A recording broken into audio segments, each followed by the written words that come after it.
নমস্কার, দেখছেন রিপাবলিক বাংলা। আপনাদের সঙ্গে রয়েছে আমি পৌলমী। আজ মহা চতুর্থী। মহা চতুর্থীতে বিভিন্ন পুজো মণ্ডপে দর্শনার্থীদের ঢল। ঠিক একইভাবে সেজে উঠেছে উল্টোডাঙার কবিরাজ বাগানের পুজো মণ্ডপ, যেখানে শহর কলকাতার বেশ কিছু দর্শনীয় স্থান তুলে ধরা হয়েছে পুজো মণ্ডপে এই ৫৯তম বর্ষে। তবে সব থেকে নজর কেড়েছে মেট্রো। কোন মেট্রো? গঙ্গার তলা থেকে মেট্রো ঠিক কিভাবে চলে তা সুন্দরভাবে তুলে ধরা হয়েছে পুজো মণ্ডপে। এছাড়াও রয়েছে কি বলুন, হাওড়ার ব্রিজ আর দক্ষিণেশ্বর মন্দির। অর্থাৎ আপনি যদি পুজো মণ্ডপে যান তাহলে দর্শন করে নেওয়া যাবে কলকাতার বেশ কিছু গুরুত্বপূর্ণ স্থান। তাহলে চলুন ঘুরে আসি কবিরাজ বাগান সর্বজনীনের পুজো মণ্ডপ।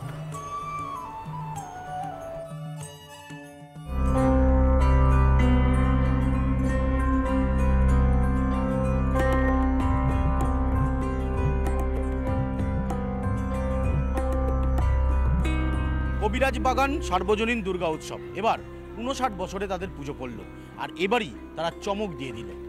কলকাতার অত্যন্ত গুরুত্বপূর্ণ ৩টে জায়গা যা কলকাতার মানুষ ঘুরে বেড়ান, সেটা এবার পুজো মণ্ডপে উঠে এলো। একদিকে দক্ষিণেশ্বর কালী মন্দির, থাকছে হাওড়া ব্রিজ এবং নবনির্মিত একেবারে সবথেকে নজর কাড়া হাওড়া স্টেশন, যেটা গঙ্গার তলা দিয়ে যাচ্ছে সেই মেট্রো। যে একদিকে হাওড়া মেট্রো স্টেশন, উল্টো দিকে হাওড়া ব্রিজ এবং তার ঠিক পাশেই দক্ষিণেশ্বর কালী মন্দির, যা সবার কাছে এই মুহূর্তে নজর কাড়া।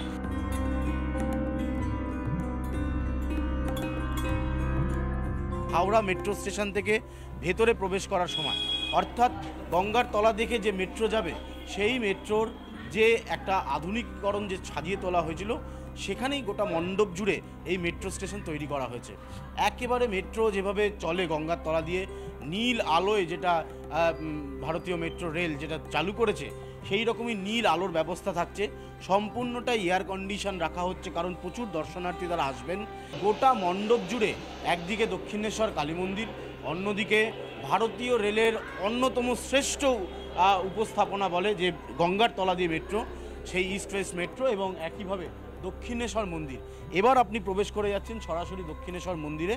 এবার সাবেকি প্রতিমা, সেই সাবেকি প্রতিমা তারা এবার করে তুলেছেন।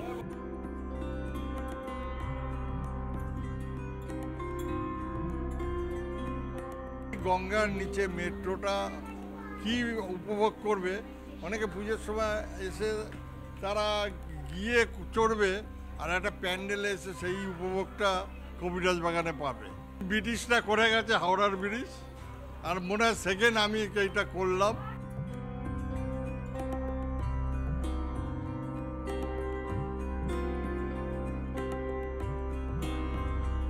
পরিস্থিতির সাথে তাল মিলিয়ে তারা হয়তো প্যান্ডেলে অভিনবত্ব আনছেন, বিভিন্ন থিম করছেন, তবে প্রতিমায় এতটুকুও বদল থাকছে না, প্রতিমা সাবেকি থাকছে। এবং এই যে প্যান্ডেল তারা করেছেন এবার, সেই প্যান্ডেল গোটা বাংলার মানুষের কাছে নজর কাড়বে, এমনটাই আশা করছেন কবিরাজ বাগান পুজো কমিটির সদস্যরা। ক্যামেরায় রাজশেখর দাসের সাথে অনুপম পাত্র, রিপাবলিক বাংলা, কলকাতা।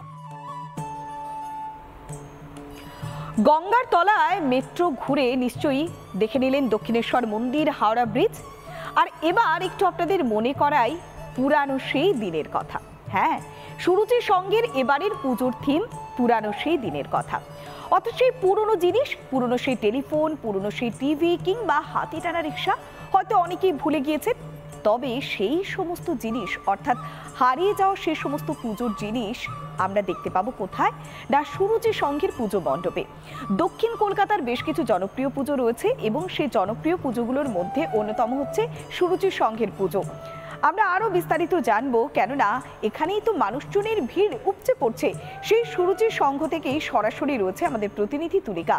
আমরা তুলিকার থেকে জানবো, কেননা যে ছবিটা আমরা বারবার দেখতে পাই যে প্রত্যেক বছর সুরুচি সংঘে মানুষের একটা উন্মাদনা, মানুষের ভিড়, আর এবার তো থিমের ভাবনাটাও অন্যরকম। তুলিকা, মানুষের ভিড়টা আমরা দেখতেই পাচ্ছি।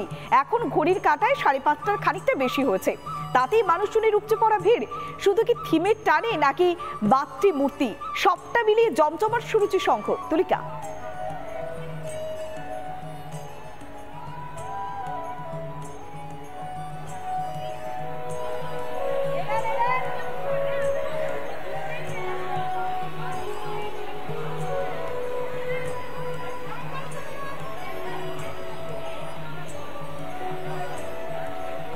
সুরুচি সংঘের থিম পুরানো সেই দিনের কথা। এবারে সমস্ত থিম যে বাদ পড়া যে সমস্ত সামগ্রী অর্থাৎ পুরনো দিন, দেখো এই মুহূর্তে পুরনো সেই দিনের কথা, অর্থাৎ তার কারণ হচ্ছে পুরনো কে পিছনে ফেলে রেখেই আমরা সামনের দিকে এগিয়ে যাই, কিন্তু সেই পুরনোকে মনে করার জন্যই এবার পুরনো সেই দিনের কথাই থিম রাখলো সুরুচি সংঘ। এই মুহূর্তে আমরা সেই মণ্ডপের সামনে দাঁড়িয়ে রয়েছে। এই মুহূর্তে তুমি দেখতে পাচ্ছ সেই ছবি, যেখানে পুরনো সেই দিনের কথা বলতে হলুদ ট্যাক্সি, যেটা কলকাতার একটা ঐতিহ্য বলা যেতে পারে, তার সঙ্গে যে নীল রঙের, যে নীল লাল হলুদ কালারের যে আলো তুমি এই মুহূর্তে দেখতে পাচ্ছ একেবারে মণ্ডপ জুড়ে, সেটা কিন্তু আর কিছুই নয়, সাধারণ যে টিন, সেই টিনের যে বাক্স, সেই বাক্সেরই ব্যবহার করা হয়েছে এই সুরুচি সংঘের যে মণ্ডপ সজ্জায়, সেই টিনের ব্যবহার করা হয়েছে। তার সঙ্গে আমি একটুখানি সামনে যেতে বলবো একটুখানি রজনীকান্ত বেরাকে। তুমি দেখতে পাচ্ছ এই মুহূর্তে ট্যাক্সিকে এখানে রাখা হয়েছে। শুধু তাই নয়, ঐতিহ্য বলতে কলকাতার ট্যাক্সির সঙ্গেও যে টানা যে রিক্সা, সেই রিক্সাকেও বোঝায় এখানে, তারও ছবি এই মুহূর্তে ফুটে উঠছে। আমি একটুখানি সেই ছবিটা বলবো, একটুখানি সেই ছবিটা দেখানোর কথা, যেখানে তুমি দেখতে পাচ্ছ একদিকে মণ্ডপ যেভাবে সাজানো হয়েছে, টিনের বাক্স, তার সঙ্গে টানা রিক্সা, সেই টানা রিক্সাও কিন্তু এখানে রাখা হয়েছে, এবং তারই সঙ্গে মায়ের প্রতিমা আমি একটুখানি দেখানোর কথা বলবো রিপাবলিক বাংলা দর্শকদের জন্য।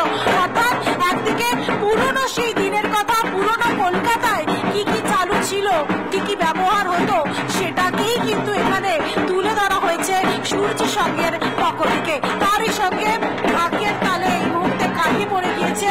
এই মুহূর্তে তুমি দেখতে পাচ্ছ একদিকে সেই থিম, সেই পালতোলা নৌকা, সেই পালতোলা নৌকার মধ্যেই ট্যাক্সিকে রাখা হয়েছে, সেই মণ্ডপ তৈরি করা হয়েছে, মশারির জাল, মশারির জালকেও কিন্তু এখানে ব্যবহার করা হয়েছে।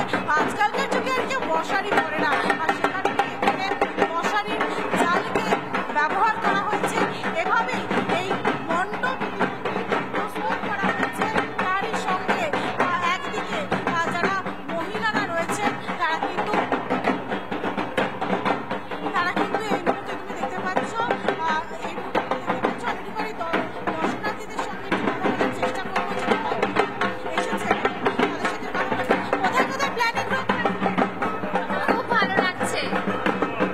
কোথায় কোথায়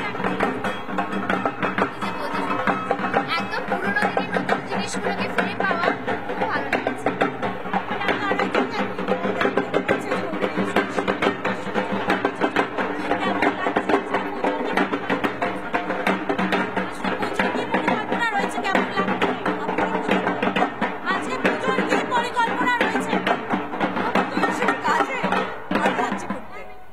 সুরুচি সংঘের পুজো প্রতিবারই কি আসা হয়? না, আমি তো অন্য কাজে এসেছি, মানে হ্যাঁ সুরুচি সংঘে তো ডেফিনেটলি আসা হয়, থাকেই সবসময়। একেবারে এই মুহূর্তে এসেছেন অভিনেত্রী, সেই যে পুজো প্যান্ডেল, সেই পুজো প্যান্ডেল হচ্ছে প্রতি বছরই তিনি আসেন, এবং এই যে ছবি আমরা দেখতে পাচ্ছি, যেভাবে পুরনো সেই দিনের কথা, পুরনো সেই পুরনো যে হলুদ ট্যাক্সি, হাতে টানা রিক্সা, তারপরে টিনের বাক্স, সেই ছবিকেই ইতিমধ্যেই ফুটিয়ে তোলা হচ্ছে। এই মুহূর্তে আমি একটু রিপাবলিক বাংলা দর্শকদের জন্য সেই ছবি দেখানোর কথা বলবো। একদিকে যেরকম মায়ের প্রতিমা রয়েছে, এক মায়ের প্রতিমার সঙ্গে গামছা ব্যবহার করা হয়েছে, লাল পাড় সাদা শাড়ি, মোটা গরদের যে কাপড়, সেই কাপড়ের ব্যবহার করা হয়েছে মণ্ডপ সজ্জার কাজে, এবং তারই সঙ্গে বাঁদিকে যদি আমি একটুখানি সেই ছবিটা দেখানোর কথা বলি, বেশ তুলিকা, বোঝাই যাচ্ছে আমরা জানি যে সুরুচি সংঘের পুজো মানে একটা আলাদা উন্মাদনা থাকে, আলাদা একটা আবেগ থাকে, আর এবার পুজোর থিম পুরানো সেই দিনের কথা। সত্যি পুরনো সেই দিনের কথা ভোলা কি যায়? তাই পুরনো হারিয়ে যাওয়া জিনিসকেই এবার পুজো মণ্ডপে স্থান দেয়া হয়েছে। আমরা একটু দক্ষিণ কলকাতার পাশাপাশি নিউ মার্কেটের দিকে নজর দিই, কেননা নিউ মার্কেট ব্যবসায়ী এবং একই সঙ্গে ইয়ং বেঙ্গল সোসাইটির পক্ষ থেকে যে পুজোর আয়োজন করা হয়েছে, সেখানে অভয়া অর্থাৎ আরজি করের নৃশংসভাবে ধর্ষণ করে যেভাবে চিকিৎসককে খুনের ঘটনা, সেই অভয়ার বিষয় তুলে ধরা হয়েছে। এই পুজোর উদ্বোধন করেছেন শুভেন্দু অধিকারী, বিরোধী দলনেতা, এবং সেই পুজোকে কেন্দ্র করে আলাদা একটা প্রতিবাদের ভাষা আমরা দেখতে পাচ্ছি। আমরা সরাসরি যাব, আমাদের প্রতিনিধি বিট্টু রয়েছে আমাদের সঙ্গে। বিট্টু, যেখানে পুজোর ভাবনা অন্যরকম, পুজোর ভাবনা এবার যেন সেই দ্রোহের পুজো, সেই দ্রোহের পুজোর মেলবন্ধনে এবার ফুটে উঠছে নিউ মার্কেটের এই পুজো মণ্ডপে।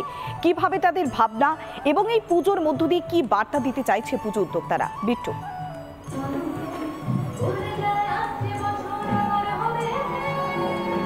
পৌলমী, প্রথমে তোমায় জানিয়ে রাখি, আর্যিকরে যে ঘটনা ঘটেছে তার বিরুদ্ধে কার্যত সরব হয়েছেন এই পুজো উদ্যোক্তারা। সেই কারণে এবারে তাদের কোনো থিম নয়, কেবলমাত্র পুজো করবেন তাদের বক্তব্য, তারা উৎসবে সামিল হবেন না। প্রথমেই আমি ছবিটা দেখাবো। এখানে প্রতিমাকে যেভাবে দেখা যাচ্ছে, কিন্তু প্রতিমার দুদিকে একটা বৃহৎ ব্যানার ঝুলছে দুদিকেই, এবং সেখানে স্পষ্ট লেখা রয়েছে জাস্টিস ফর আর্যিকর। সারা দেশের একই স্বর, জাস্টিস ফর আর্যিকর। এবার কোনো উৎসব না, শুধু মায়ের পুজো হোক।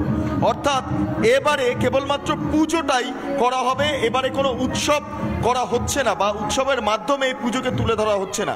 সেই কারণে একটা সাধারণ পুজো মণ্ডপ নির্মাণ করে সেক্ষেত্রে প্রতিবাদের যে রূপটা, সেই রূপ তুলে ধরছেন পুজো উদ্যোক্তারা। আমি একবার যারা রয়েছেন তাদের সঙ্গে কথা বলবো। এবারে আরজিকরকে আপনারা প্রতিবাদের স্বরূপ হিসাবে দেখছেন এবং বলছেন উৎসব হবে না, কি বলবেন? একদম উৎসব হবে না। আমাদেরই ঘরের একটা বোনকে যেভাবে আরজি করলে মারা হলো, ওকে মার্ডার করা হলো, তারপরে তথ্য প্রমাণ লোপাট হলো। পশ্চিমবঙ্গের জনগণ এবার কোনোভাবে উৎসব করছে না। আমরা শুধু একটা পুজো, মা এসছে, এটাই আমাদের মনে শুধু একটা আনন্দ আছে। আর আমরা পুজো সাধারণভাবে করছি। প্রত্যেকবার আমাদের পুজো হয় আর আমাদের বড় বড় শ্রেষ্ঠ নেতৃত্বরা এখানে আসতো, কিন্তু এবার আমরা কোনো উৎসব করছি না। এবারে কোনো উৎসব থাকছে না, পুজো কর্তৃপক্ষরা জানাচ্ছেন। তাও সাধারণভাবে একটি পুজো মণ্ডপ নির্মাণ করা হয়েছে এবং তার মধ্যে একটা নান্দনিকতার ছোঁয়া কার্যত রাখতে চাইছেন এখানকার যারা পুজো উদ্যোক্তারা রয়েছেন তারা। রবিকে যদি বলি, আমি দেখতে পারবো যেই পুজো মণ্ডপের যে স্ট্রাকচারটা বা যে শিল্পকলা, দ্রোহের পুজোতে সামিল হয়েছে নিউ মার্কেটের ব্যবসায়ী এবং ইয়ং সোসাইটির উদ্যোগে যে পুজো মণ্ডপ। অনেক ধন্যবাদ। সরাসরি ছিলেন আমাদের প্রতিনিধি বিট্টু রায়চৌধুরী।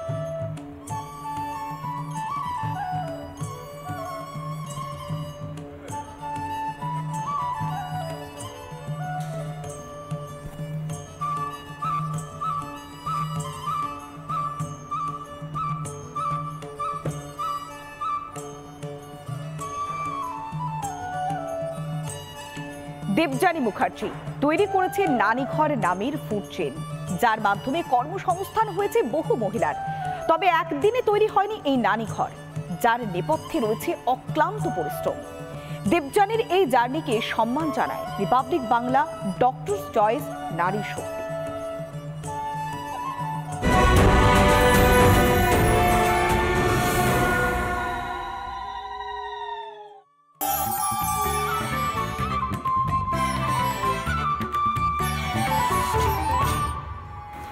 আমাদের এই দৃশ্যটা দেখেই বোঝা যাচ্ছে আমরা নারী, আমরা সব পারি। এক হাতে মাইক, আরেক হাতে খুন্তি।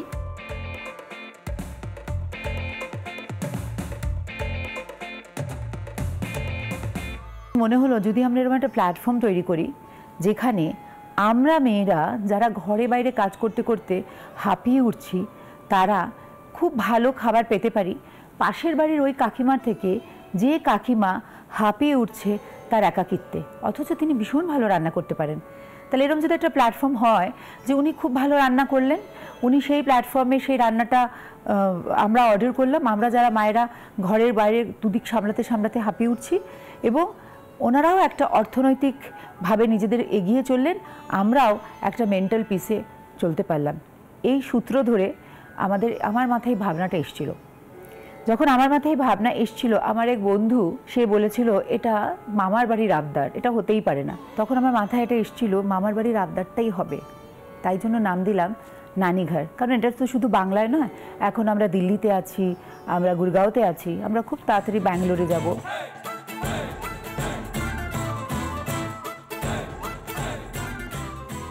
দু 2019 সালে আমরা এই জার্নি শুরু করেছিলাম 30 জন মাকে সঙ্গে নিয়ে।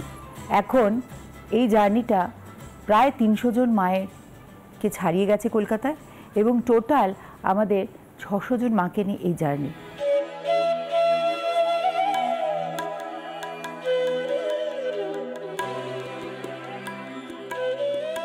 এই কাজটা করতে এসে আমি স্ট্রাগল কী জিনিস প্রথম বুঝলাম।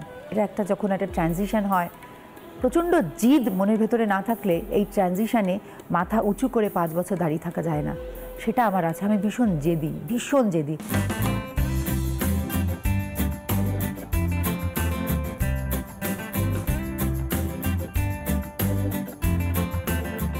সময় তো পাই না, সেভাবে সময় পাওয়া হয় না, কিন্তু পেন্টিংটা মাধ্যমে আমি অনেক নিজের মনের কথা ফুটিয়ে তোলার চেষ্টা করি। পেন্টিংটা আমার শখ। আমার যখন আমি আনন্দেও পেন্টিং করি, দুঃখেও পেন্টিং করি, চলতে চলতে যখন মনে হয় যে আর পারছি না, তখন আমি কিন্তু আমার নিজের এই আবার কাজে ফিরে যাওয়ার যে জেদটা, সেটা আবার পাই আমার এই ক্রিয়েটিভিটির মধ্য দিয়ে।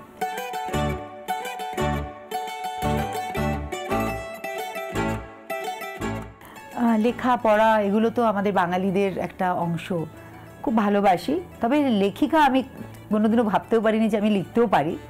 তারপরে লিখলাম এবং থ্রিলার লিখলাম। একজনের এত ভালো লাগলো ওই থ্রিলারটা পড়ে, পরবর্তী পুজোতেও বললো আমাদের ওই থ্রিলারের একটা কপি চাই।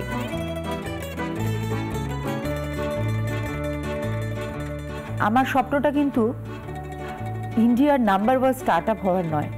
আমার স্বপ্নটা এই 600 মমশেফকে 6 লাখ বা 7 লাখ মমশেফে নিয়ে যাওয়া, এবং এই যে স্টোরিগুলো, এই যে আমরা 20টা এখানে কি বলবো, মানে একটা ছোট্ট বাজ যেটাকে বলে ফুলের, সেই বারটা আস্তে আস্তে যেন একটা বড় বাগানে তৈরি হয় এবং নানিঘর যেন ভারতবর্ষের প্রত্যেকটা শহরে পৌঁছে যায়।